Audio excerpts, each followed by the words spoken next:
Welcome back, my dear students, in Chapter 5 in the Organizational Behavior course. Chapter 5 about the foundations of organization structure. We will show some basics and foundations for the structure of the organization. In this, the learning objectives of this chapter. After studying this chapter, you should be able to identify the 6 elements of the organization's structure, identify the characteristics of bureaucracy, describe a matrix organization, identify the characteristics of a virtual organization, and show why managers want to create boundaryless organizations, and demonstrate how organizational structure differ and construct the mechanistic and organic structure, analyze the behavioral implications of different organizational design. In the first part, we will identify the 6 elements of organization's structure. The different elements include the work specialization, to what degree are activities divided into separate jobs, and departmentalization, on what basis will jobs be grouped together, and the chain of command, to whom do individuals and groups report, the span of control, how many individuals can a manager efficiently and effectively direct, and the centralization and the decentralization. Where does the decision-making authority lie? And the formalization, to what degree will there be rules and regulations to direct employees and managers? The first point of the 6 elements of the organization's structure is the work specialization. The work specialization involve the decision of labor into separate activities, like the repetition of work, training for specialization, increasing efficiency, and this element of organization structure introduced by Henry Ford.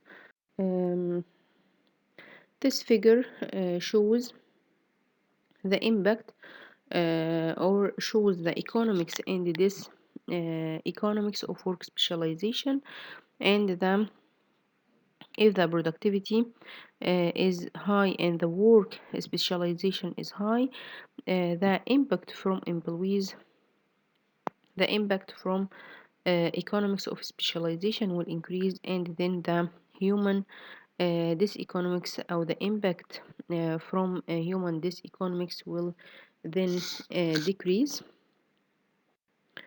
In the second element for the organization structure is the departmentalization. The departmentalization shows grouping job together so common tasks can be coordinated, is called departmentalization by function, by type of product or service, by geography, by process differences, and by the type of the chain of command is an unbroken line of authority that extends from the top of the organization to the lowest degree and points who reports to whom. Once a basic concerns to in organization design, and two complementary concepts, the authority and the unity of command. The span of control include how many employees a manager can efficiently and effectively direct is an important question. All things being equal, the wider or larger the span, the more efficient the organization. It's an assumption for the span of control, like this figure. Then the centralization and the decentralization. We mean with the centralization, it's the degree to which decision making is concerned at a single point in the organization. There are some advantage of the decentralization. It can act more quickly to solve a problem, and more people provide input into decisions. Employees are less likely to feel for the decision making. And the formalization, the degree to which jobs within the organization are standardized. A highly formalized job gives the job incumbent a minimum amount of freedom, and the greater the standardization, the less input the employee has into how the job is done. And the low formulation, job behaviors are relatively non-programmed, and employees have a great deal of freedom to exercise in their work. In this figure, we will give some examples of the structures in the organization. This figure shows the simple structure for an organization, include the owner, manager, then some employees in the second line manager.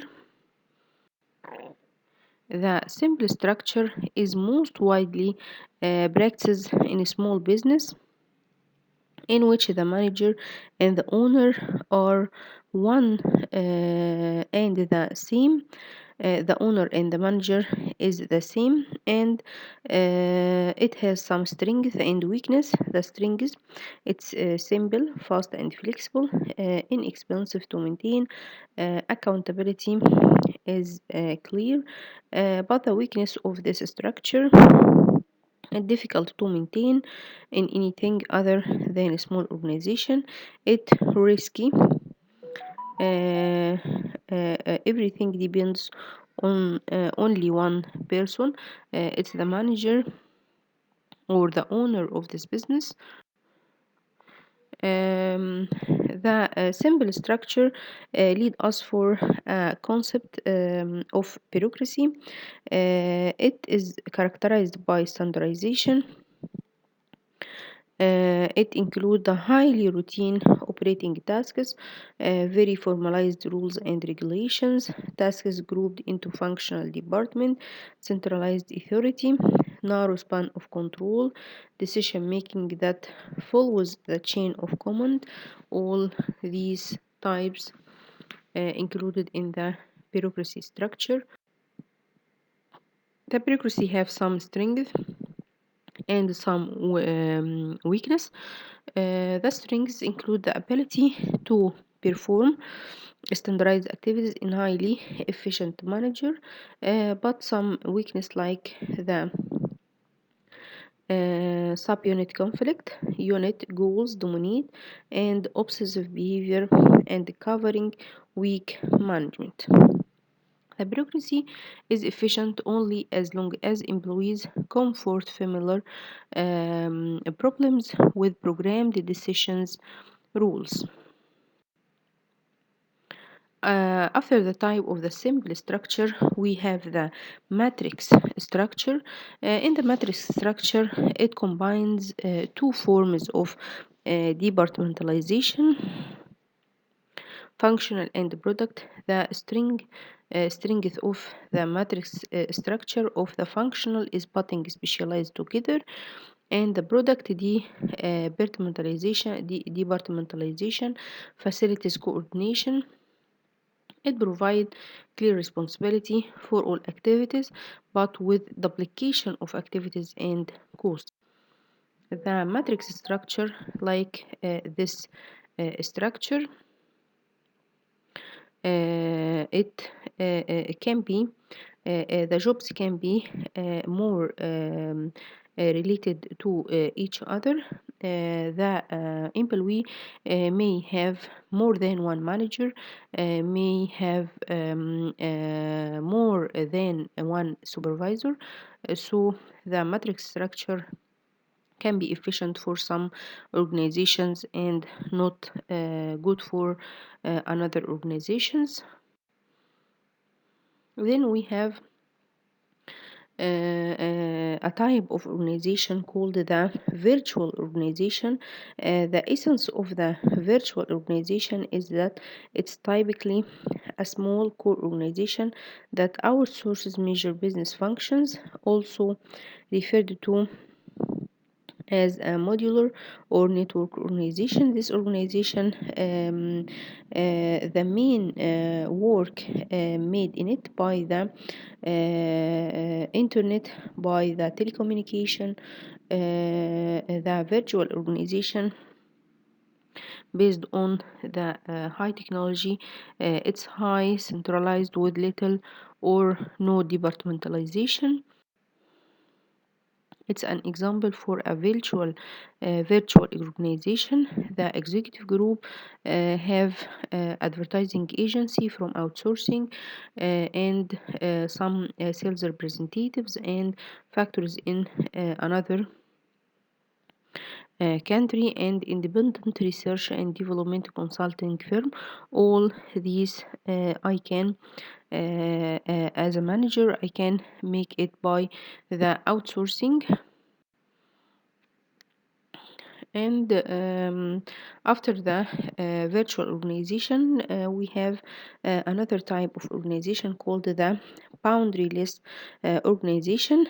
It seeks to eliminate the chain of command, has limitless span of control, and replaces departments with empowered teams.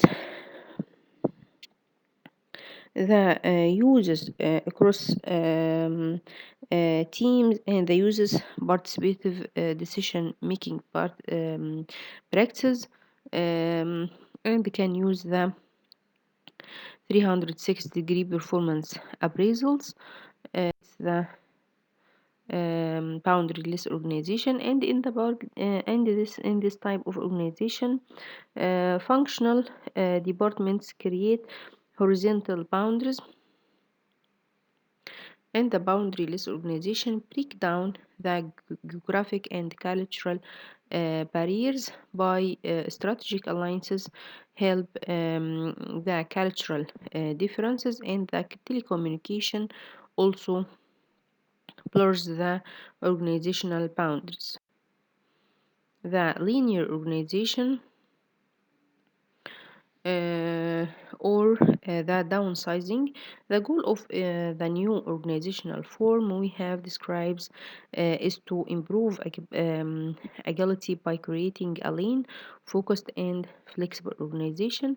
Downsizing is a systematic effort to make an organization linear by selling off business units, like the closing locations and reducing staff. There are some strategies for the downsizing, include the investment, communication, participation, and assistance. It make cuts carefully and help employee through the process. Then in this slide we have the demonstrate how the organizational structure differ and construct the mechanism versus the organic structure models. The figure shows the difference between the mechanism model and the organic model. In the mechanism model, the manager follow it, or the chief executive officer follow it, the main department managers and then have the staff. As an employee, I can't reach to the manager of my department only by another supervisor. In the mechanism model, the specialization is high. There are departmentalization. The chain of command is clear. The span of control is narrow, and the formalization is high. But in the organic model, we show in this model that we work in teams, in groups. We can reach to other by the communication channels. We have the cross-functional teams, cross-hierarchical teams, free flow of information. There are decentralization and raw formulation.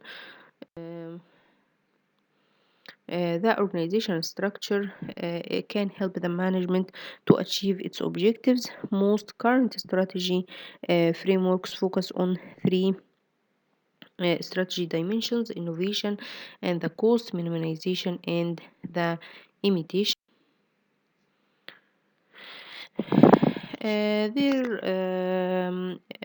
There are strategies for the structure relationships. We have three dimensions as we show: the innovation and cost minimization and the imitation. It by the organic or the mechanistic or for.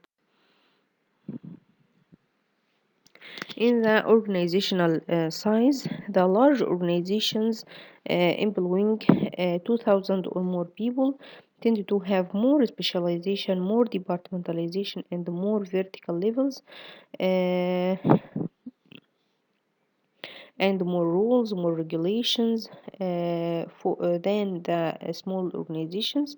The impact of size becomes less important as organization expands. In the structure of the organization, we have a very important concept and item here is the technology. The technology is the way an organization transfer its input into output is called technology. Numerous studies have examined the technology structure relationship. There are a technology structure relationship.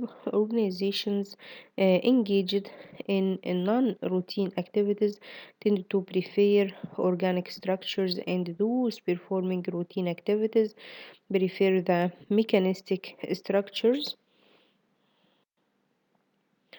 Another important concept is the environment. The organization's environment includes outside institutions or forces that can affect its performance, like the dynamic environment creates significantly more uncertainty for managers than do statistic ones, and we can minimize the uncertainty by broaden structure to sense and respond, form the strategic alliances.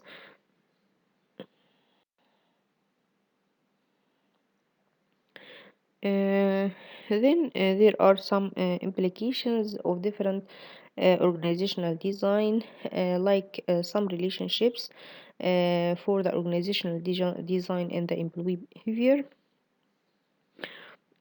some negative positive relationships. And in this figure, the organization structure and its determinants of outcomes, the causes of strategy, size, technology, environment, all this determines the maybe the structure will be mechanistic or organic structure, and it will associate with the performance and satisfaction and moderated by some variables like the individual differences and the cultural rules. All these parts important for choose from the mechanistic structure and the organic structure. And then we have some implications for the managers to choose from these all types of structures. At this point, we end the chapter, and uh, in the next lectures we will complete. Thank you, my dear students, and goodbye.